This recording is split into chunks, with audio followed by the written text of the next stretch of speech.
Miss হবে না আপনার পছন্দের টিভি শো। দেখুন জি5 অ্যাপে একদম ফ্রি। এটাকে বাঁচাতেই হবে ডাক্তার, ওকে বাঁচাও। আমি আপ্রাণ চেষ্টা করবো কর্তামা, বাকি সবটা তো বৌরানির হাতে। না, বাঁচবে না। অষ্টমী বাঁচতে পারে না, মরতে তোমাকে হবেই অষ্টমী।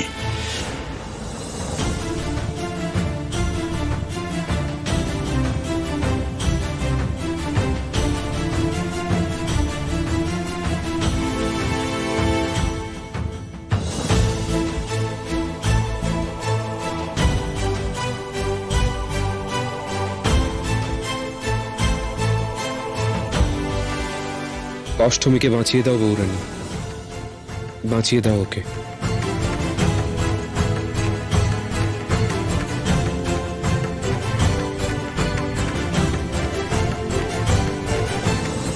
এই দাদা, এই মেয়েটা কি জাদুটো না কিছু জানে নাকি বলতো?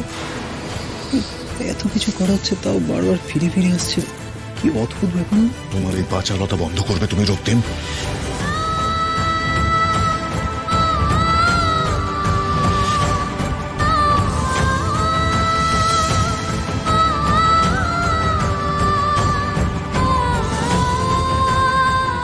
ছেড়ে দাও, ছেড়ে দাও আমাকে, আমাকে ছেড়ে দাও।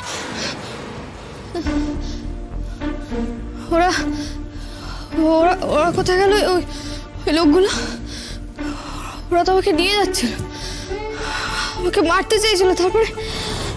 তারপরে আমি দৌড়ালাম, গাড়ির হেডলাইট, আমার কিছু মনে পড়ছে না।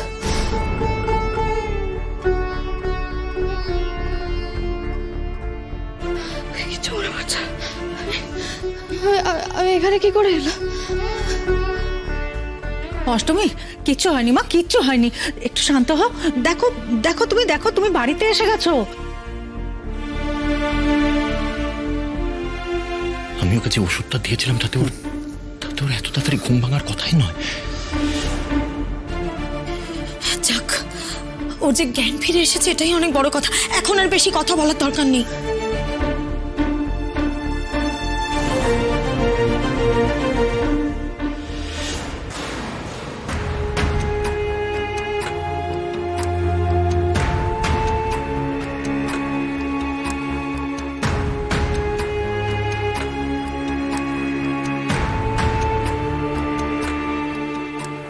ডাক্তারবাবু, আপনাকে অনেক ধন্যবাদ।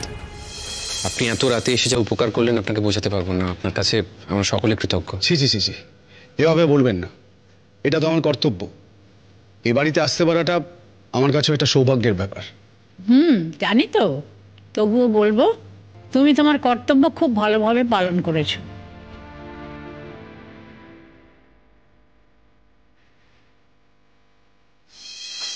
আমার মেয়েটাকে তুমি বাঁচালে, তাই না বৌরানী?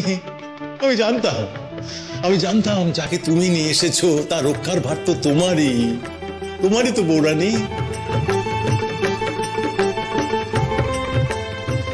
মাগো, তোমার অসীম কৃপা মা, তোমার অসীম কৃপা, তোমার অসীম কৃপা, তোমার অসীম কৃপা।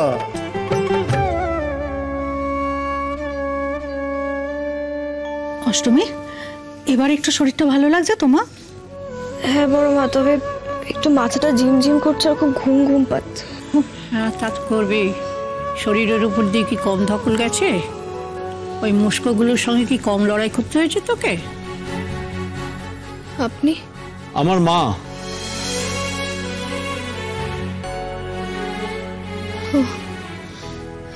ঠাম্মি, আপনি যদি না থাকতেন তাহলে যে কি হতো? ওসব কথা পরে হবে, তার আগে বলতো ছোকরাগুলো তোকে খাটিয়া করে কেন নিয়ে যাচ্ছিল, আর তুই খাটিয়ায় উঠলি বা কি করে? আমি কিছু জানি না, আমার কিছু মনে নেই। আমার শুধু মনে আছে যে কেউ যেন আমাকে ডাকলো। তখনই আমি চোখ খুলে দেখে যাই ওই লোকগুলো খাটিয়ার সামনে দাঁড়িয়ে আছে, আমাকে মারার চেষ্টা করছে। কিন্তু অষ্টমী, তুমি ওখানে অব্দি গেলে কি করে? সেটাই তো মনে নেই ইরা দিদি। হয়তো নিজের ঘরে ঘুমিয়ে পড়েছিলাম, তারপরে হঠাৎ করে দেখি আমি ওখানে। আমার শরীরে আর কোনো জোর ছিল না। এটা তুমি কি বলছো অষ্টমী? এরকম আবার হয় নাকি? তুমি তো আর স্বপ্নের মধ্যে হাঁটতে হাঁটতে ওখানে পৌঁছে যাওনি। আমি না কিছু বুঝতে পারছি না, তো আমার কিছু মনে পড়ছে না। তবে এটুকু আমার স্পষ্ট মনে আছে যে আমি আমার নিজের ঘরেই ঘুমিয়েছিলাম, আর তারপরে থাক থাক থাক, সব কাল দেখা যাবে, এখন ওর ঘুমানোর দরকার। হ্যাঁ সেই ভালো। আয়ুষ্মান জানা ওকে একটু ঘরে দিয়ে আয় না। না না, তার দরকার হবে না, আমি নিজেই ঠিক চলে যেতে পারবো। আমার তো সেরকম কিছু হয়নি, এমনি ঠিকই আছে, শুধু একটু ঘুম পাচ্ছে।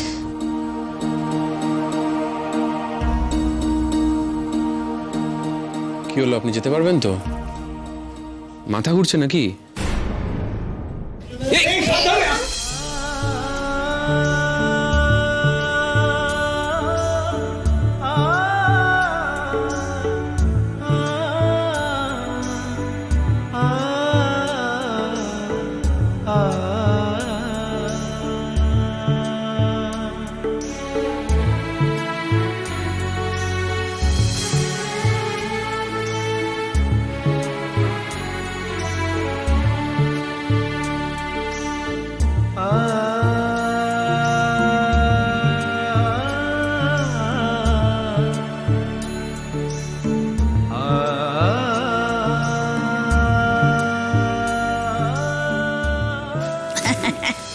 বলেছিলাম না, বড়দের কথা না শুনলে এমনি হয়।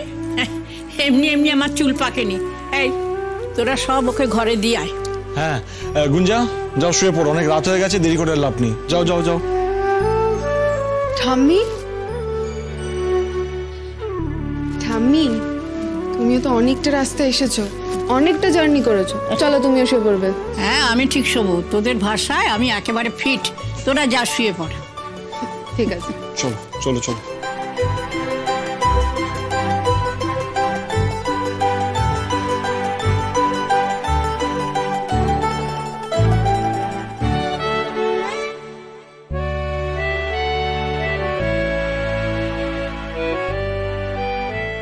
ইরা,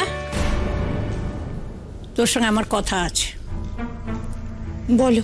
তুই তো কোনোদিন তিলকে তাল করিস না, রং চড়িয়ে কোনো কথা বলিস না। এই তোর থেকেই আমি জানতে চাইব, সত্যি করে বলতো ইরা, ঘটনাটা কি হয়েছে? দাদুভাই বলছিল মেয়েটা এই বাড়িতেই থাকছিল, কিন্তু বড় খোকাকে তো দেখলাম রেগে বেরিয়ে গেল। ব্যাপারটা কি বলতো? এদিকে মেয়েটার নিজেরও কিছু মনে নেই, ব্যাপারটা খুলে বলতো। ঠাম্মি, আসল ব্যাপারটা হলো এই প্রথম কেউ পুরুষোত্তম সিংহের চোখে চোখ রেখে তাকে প্রশ্ন করেছে, তাকে প্রথমবার হারিয়ে দিয়েছে। এই মেয়েটা? হ্যাঁ ঠাম্মি, এই মেয়েটা পুরুষোত্তম সিংহ উচ্চ বিদ্যালয়ের নতুন দিদিমণি। জি5 ডাউনলোড করুন আর সব এপিসোড দেখুন একদম ফ্রি।